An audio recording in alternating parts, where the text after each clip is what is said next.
মানিকগঞ্জে বনফুলের স্যান্ডউইচ খেয়ে অসুস্থ হয়ে পড়েছেন ডাক্তার, শিক্ষক ও শিশুসহ অর্ধশতাধিক ব্যক্তি। গত বুধবার দুপুরে মানিকগঞ্জ শহরের শহীদ রফিক সড়কের বনফুল অ্যান্ড কোম্পানির স্যান্ডউইচ খেয়ে তারা অসুস্থ হয়ে পড়েন।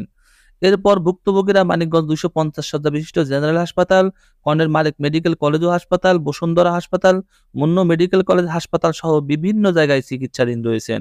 অবস্থার অবনতি হওয়ায় কয়েকজনকে ঢাকায় রেফার করা হয়েছে বলেও জানান ভুক্তভোগীরা। জানা গেছে, সদর উপজেলার পোররা এলাকার রিসোর্স সেন্টারে 5 দিনব্যাপী সমন্বিত একীভূতকরণ শিক্ষা সেন্ট এর প্রশিক্ষণ গ্রহণ করেন সরকারি প্রাথমিক বিদ্যালয়ের 30 জন শিক্ষক। শেষের দিন দুপুর 12:30টায় প্রত্যেকের জন্য বনফুল থেকে স্যান্ডউইচ আনা হয়।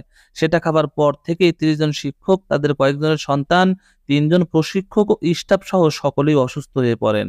ডায়রিয়া, বমি, জ্বর ও শরীর ব্যথা বাড়তে থাকলে তারা হাসপাতালে ভর্তি হন।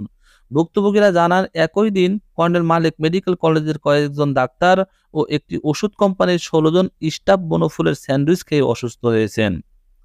ভুক্তভোগীরা বলেন, আমাদের 8 তারিখ থেকে একদিন 5 দিন ব্যাপী একটা প্রশিক্ষণ ছিল উপজেলা রিসোর্স সেন্টারে। ওখানে বনফুলের শেষের দিন আর কি বনফুল থেকে স্যান্ডউইচ অর্ডার দেওয়া হয়। সেই স্যান্ডউইচকে আমি বাসায় নিয়ে যাই, আমি আর মেয়ে শেয়ার করি। আমি আর আমার মেয়ে দুজনেই আমি অসুস্থ হয়ে যাই। আমরা তারপরে হাসপাতালে এখনো ভর্তি আছি। আমাদের একটা ট্রেনিং হয়, সেন্ট ট্রেনিং। সেখানে আমরা প্রায় 30 জন টিচার ছিলাম, আর 2 জন প্রশিক্ষক ছিল, আর হচ্ছে ইউআরসির ট্রেনার ছিল। সবাই মিলে আমরা একটা 5 দিনের একটা ট্রেনিং করি। ওখানে শেষের দিন আমাদের আর কি কিছু খাবারের অর্ডার করা হয়, সেটা হচ্ছে স্যান্ডউইচ। আমরা বনফুল থেকে স্যান্ডউইচ এনে খাই। তো খাওয়ার পরে একযোগে রাত 10টা থেকে প্রত্যেকটা টিচারের প্রচন্ড ডায়রিয়া, জ্বর, বমি আর পেট ব্যথা শুরু হয় একদম একযোগে রাত 10টা থেকে প্রত্যেকের। আমি যেমন হাসপাতাল, সদর হাসপাতালে ভর্তি, কুর্মিটোলায় আছে কেউ ভর্তি, তারপরে হচ্ছে আপনার মুন্নুতে আছে কেউ ভর্তি, তারপরে কর্নেল মালেকে ভর্তি আছে।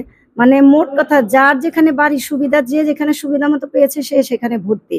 আমরা চাচ্ছি আসলে এটা একটা সুষ্ঠু তদন্ত হোক, হয়ে একটা বিচার হোক। আমাদের জীবন মরণের একটা সমস্যা ছিল এখানে, যে আমরা আসলে মরেও যেতে পারতাম। 12টা 12:30টার দিকে আমরা যখন এই স্যান্ডউইচটা খাই, দেখা যায় যে রাত্রে 10টা থেকে 10:30টার মধ্যে প্রত্যেকেই বমি, পাতলা পায়খানা, তারপরে অসম্ভব জ্বর। এমন অবস্থা, আমাদের কারোই হাসপাতালে আসার মতন অবস্থা ছিল না। সবাই ভাবছি যে নর্মাল হয়তো বা ডায়রিয়া, কেউই আর কি কারো খবর নেওয়ার মতন অবস্থায় ছিলাম না যে আমরা কেন অসুস্থ হলাম। সবাই ভাবছে যে যার যার নিজের মতো অসুস্থ। তো এত অসুস্থতার কারণে যখন কোনো কিছুই আমরা ম্যানেজ করতে পারি নাই, তখন আমাকে ভোর 6টার দিকে আমার হাজবেন্ড সদর হাসপাতালের ইমার্জেন্সিতে নিয়ে আসে। তো আমাকে ভর্তি করা হয় ভোর 6টায়। আমি হাসপাতালে ভর্তি হয়ে এসে দেখি ওই 8 তারিখেই আরেকটা বেসরকারি প্রতিষ্ঠানের একটা ফাংশন ছিল। সেখানে হলো আরো 16 জন বনফল থেকে স্যান্ডউইচ অর্ডার করেছিল। তাদের মধ্যে 2 জন ভাইও আমার পাশের বেডে ভর্তি ছিল।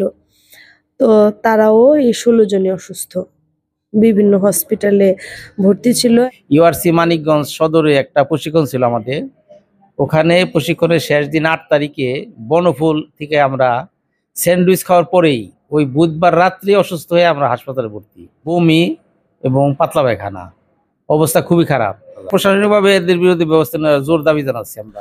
বনফুল অ্যান্ড কোম্পানির মানিকগঞ্জ শোরুমের ম্যানেজার বলেন, আমাদের কাছ থেকে খাবার নিয়েছে ঠিক আছে, কিন্তু আমাদের খাবার তো শুধু আমাদের একা খাবার না, আমাদের খাবারের পরও ওনারা আমাদের খাবারের সাথে ওনারা আপেল, বাইরে থেকে সন্দেশ, এটাও নিয়েছে। আমরা শুধু স্যান্ডউইচে দিয়েছি, আর বাকি দুইটা আইটেম আবার পানি, এগুলো নাকি আমরা শুনছি আর কি, এগুলো সব দিছে। এখন কোথা থেকে কি হয়েছে, এটা তো সরাসরি সবাই কিছু বলে নাই, তবে এফেক্টেড হয়েছে এটা আমি দেখছি আর কি, হসপিটালে আছে এটা দেখছি।